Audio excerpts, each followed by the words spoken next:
prêtres de Bretagne.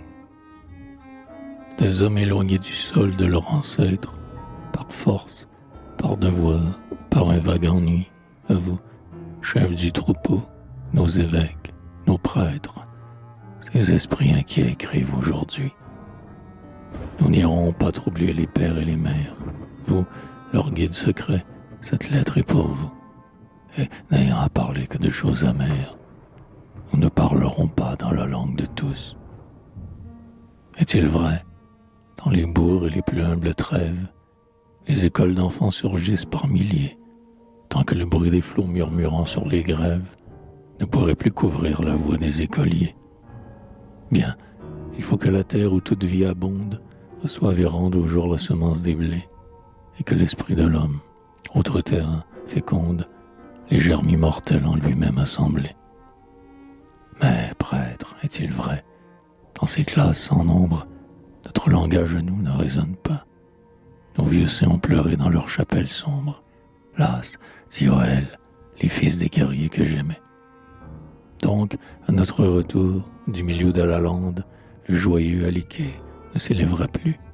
Les pâtres traîneront quelques chansons normandes, et nous serons pour eux comme des inconnus. Oh, l'ardent rossignol, le linot, la mésange, pour louer le Seigneur, n'ont pas la même voix. Dans la création, tout s'unit, mais tout change, et la variété, c'est une de ses lois. Le niveau, c'est la mort. Ô prêtres d'Armorique, si calme, mais si fort sous vos surplis de lin, Anne laissa tomber le joug sur la celtique. Sauvez du moins, sauvez la harpe de Merlin. Par-delà le détroit, chez nos frères de Galles, on n'a point oublié la bannière d'azur. Le barde vénéré siège encore dans les salles, et des livres fervents prônent le grand Arthur. Prêtres, je vous le dis, vous, nos maîtres, nos sages, refroidissant les cœurs par trop d'austérité, vous avez aboli les antiques usages, et le peuple ennuyé rêve les nouveautés. Devant vous, les lutteurs se sauvent de Cornouailles, vous coupez les cheveux des jeunes gens de Scaër, et, pasteur des esprits, vous n'avez pour vos ouailles qu'un langage incorrect et d'un mélange amer.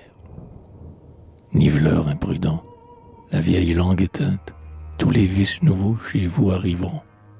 Et si vous élevez sur l'autel la croix sainte, nul au pied de la croix n'inclinera son front.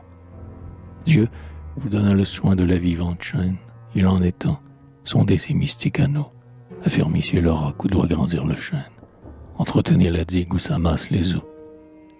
Et toi dont le premier j'ai chanté les bruyères, qui vivras dans mes vers avec tes chastes mœurs, pardonne, ô mon pays, et pardonne à mes frères, si nous jetons de loin ces sinistres clameurs.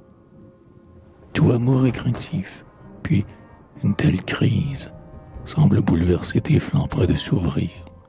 Mais, fidèle à toi-même et gardant ta devise, Bretagne, tu diras encore, plutôt mourir.